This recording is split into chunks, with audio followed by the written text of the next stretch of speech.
Η κακοκαιρία Ντάνιελ έδειξε τα δόντια της στην Φθιώτιδα και σε όλη την υπόλοιπη χώρα. Εδώ είχαμε καταστροφικές πλημμύρες, συγκεκριμένα και στη Μεγάλη Βρύση, αλλά και σε πολλές άλλες περιοχές. Εσείς πώς ζήσατε την κακοκαιρία αυτή?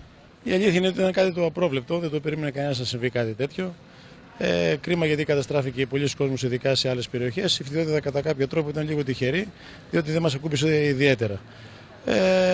Καλό είναι να μην γίνουν τέτοια πράγματα και η πολιτεία να λαμβάνει περισσότερα μέτρα όσον αφορά τα αντιπλημμυρικά της. Γιατί καταστρέφονται περιουσίες και πεθαίνει κόσμος χωρίς λόγο και ουσία.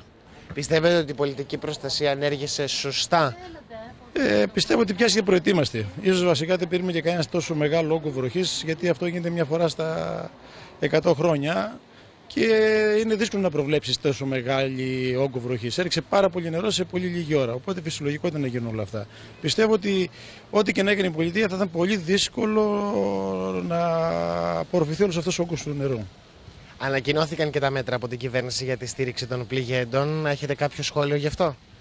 Τα χρήματα που δίνει καλά είναι και τα μέτρα, αλλά η αλήθεια είναι ότι η καταστροφή είναι καταστροφή. Και πολύ δύσκολο θα πάρουν σηκώσουν κεφάλι οι πληγέντες. Είναι πολύ μεγάλη ζημιά και τα χρήματα που θα δώσει μπορεί να είναι μια ανάσα, μια μικρή βοήθεια, αλλά σίγουρα δεν λύνει το πρόβλημα που έχουν να αντιμετωπίσουν όλος αυτός ο κόσμος. Εγώ συγκεκριμένα δεν τη βίωσα, αλλά από ό,τι άμαθα από γνωστούς μου και επαγγελματίες προς τη Μεγάλη Βρύση, οι ζημίες ήταν μεγάλες. Ξεκίνησε βέβαια και η πλατφόρμα για τις αποζημιώσεις. Πώς το βλέπετε εσείς αυτό? Μακάρι. Το θέμα είναι να προχωρήσει γρήγορα. Να αποζημιωθούν οι άνθρωποι να συνέλθουν, να το πούμε έτσι. Πιστεύετε ότι η πολιτική προστασία, το κράτος γενικότερα ήταν έτοιμο για αυτή την κακοκαιρία? Όπως σε όλα είμαστε 2-3 βήματα πίσω. Τι πρέπει να κάνουμε λοιπόν? Τούμπα το κράτος, αλλαγή. Αλλιώς δεν γίνεται δουλειά. Επειδή η καταγωγή μου είναι και από την Καρδίτσα, αυτό είναι πάρα πολύ θλιβερό. Δεν υπάρχει αυτό που είδαμε, που βλέπω δηλαδή, έπρεπε να γίνουν αντιπλημμυρικά, έπρεπε να προστατέψουν καλύτερα τον κόσμο. Τώρα ό,τι και να μου πούνε, είναι αδικαιολόγητο. Δηλαδή, ο Θεσσαλικός κάμπος που είναι η μόνη πεδιάδα που τροφοδοτεί όλη την Ελλάδα, ο Θεσσαλικός κάμπος είναι πλούτος.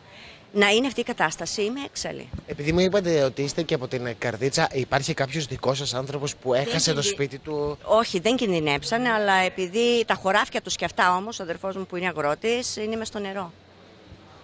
Έχουν κάνει τις απαραίτητες ενέργειες για τις αποζημιώσεις?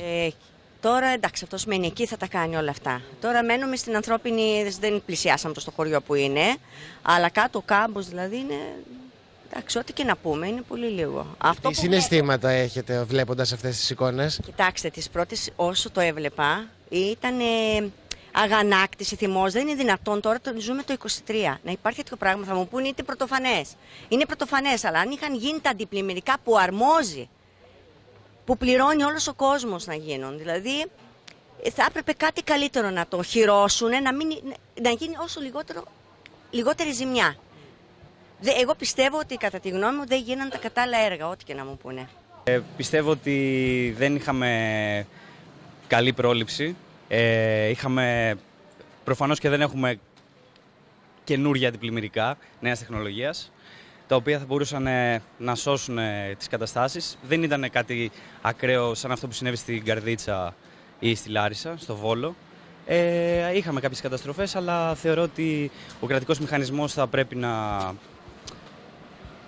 όχι μόνο να στέλνει το μήνυμα αυτό το 112, θα πρέπει να πηγαίνει με βάση τις καιρικές συνθήκες και να προλαβαίνουμε τέτοιες καταστάσεις, δηλαδή να προειδοποιεί τον κόσμο μία μέρα νωρίτερα, να συμμαζευτεί λίγο, να βγάζει την αστυνομία περισσότερο έξω για τη διακοπή της κυκλοφορίας από την προηγούμενη κιόλας μέρα και όχι τελευταία στιγμή καθώς ξεκινάει η κακοκαιρία, η καταιγίδα, για να μην έχουμε τέτοιες καταστάσεις, θεωρώ. Άνοιξε τώρα και η πλατφόρμα για τις αποζημιώσεις. Πιστεύεις ότι αρκεί αυτό?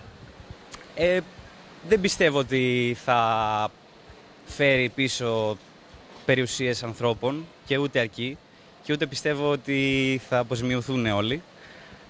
Θεωρώ ότι απλά θα πρέπει αυτό, να προλαβαίνουμε καταστάσεις τέτοιες με καλύτερο, πιο γρήγορο τρόπο. Δηλαδή άλλη φορά να προειδοποιούμε τους πολίτες και να διακόπτουμε την κυκλοφορία και κυρίως μπορούμε να βάλουμε στο παιχνίδι και το στρατό. Δηλαδή να βγαίνει και ο στρατός έξω. φαντάρι, οτιδήποτε. Εκτός από την αστυνομία.